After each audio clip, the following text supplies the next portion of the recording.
Welcome to LPN LaunchPad's review for wound healing, phases, processes, and influencing factors. Wound healing is essential to clinical practice because understanding guides dressing choices, reduces infection risks, promotes faster patient recovery, and is frequently tested on the NCLEX. The main phases of wound healing are hemostasis, inflammatory, reconstruction, proliferation, and maturation, remodeling.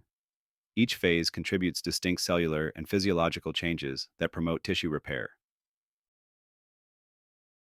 The hemostasis phase occurs immediately after injury, when platelets form a clot with fibrin to stop bleeding. Clinical interventions like pressure dressings help maintain hemostasis. The inflammatory phase begins after hemostasis and lasts approximately 2 to 5 days.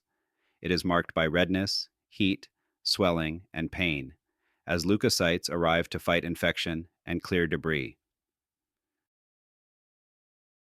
The reconstruction, proliferation phase typically starts around day 3 or 4 and continues for 2 to 3 weeks. It involves collagen deposition, which strengthens the wound and may give it a raised purplish appearance. During the reconstruction phase, nurses support healing by ensuring adequate nutrition and oxygenation, monitoring for healthy granulation tissue, and performing gentle wound care to avoid disrupting new tissue growth. The maturation remodeling phase begins around 3 weeks after injury and can last up to a year. During this phase, scar tissue gains strength but rarely returns to the complete tensile integrity of uninjured skin. In this final phase, patients may experience keloid formation or hypertrophic scarring, and interventions like gentle scar massage, silicone sheets, or pressure garments can help manage excessive scar development. Summarizing the phases: hemostasis, inflammatory, reconstruction, maturation, with an NCLEX reminder that prolonged or excessive inflammation will delay wound healing and may indicate complications. Primary intention: healing involves wounds with closely approximated edges, such as surgical incisions or paper cuts, leading to minimal scarring and rapid healing.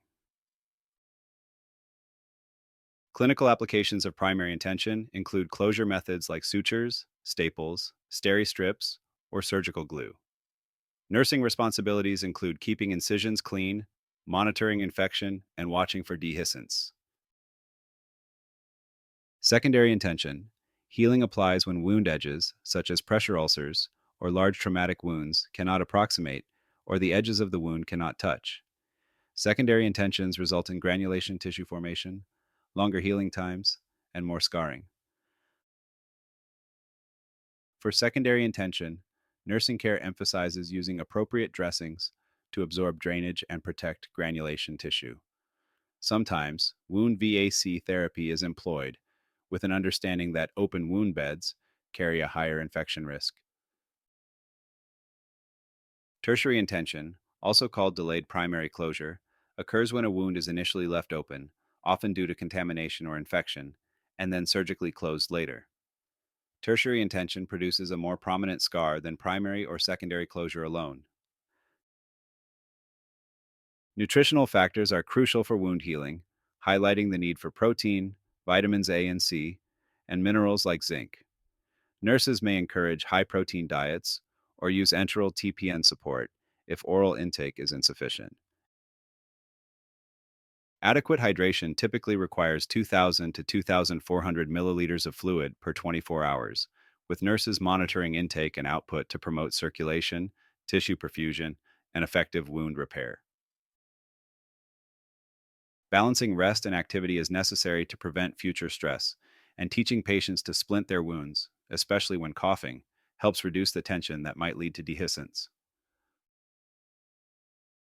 Pre-existing conditions like advanced age, obesity, or impaired oxygenation, including those caused by smoking, can delay healing by reducing circulation and the body's ability to fight infection or build new tissue. Certain medications, such as steroids, chemotherapy, radiation, or prolonged antibiotic use, can hinder inflammation, compromise immune responses, or lead to resistant organisms, further complicating wound healing.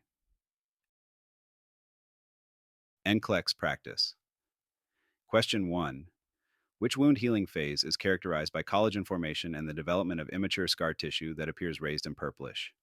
A. Hemostasis. B. Inflammatory. C. Reconstruction, proliferation. D. Maturation, remodeling.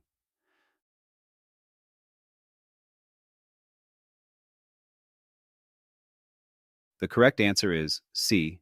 Reconstruction, proliferation, since collagen deposition during this time often gives the wound a raised purplish look.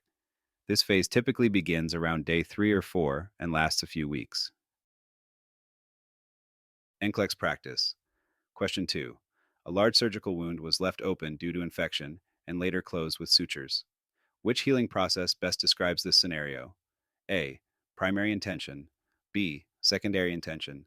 C. Tertiary intention. D. Granulation. Healing.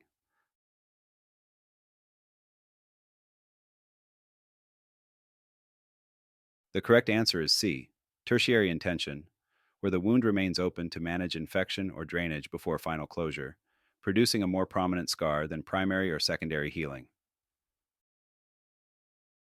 NCLEX practice. Question 3. Which factor is most likely to slow wound healing in an older adult who smokes heavily and has poorly controlled diabetes? A. Low protein diet. B. Excess vitamin C intake. C. Impaired oxygenation and circulation. D. Use of non steroidal anti inflammatory drugs.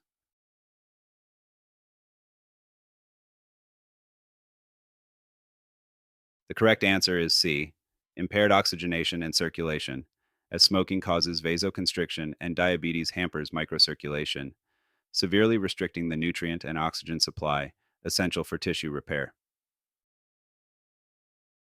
In summary, factors like nutrition, rest, comorbidities, and proper wound care influence the phases of wound healing, hemostasis, inflammation, reconstruction, and maturation, combined with primary, secondary, or tertiary intentions to shape recovery.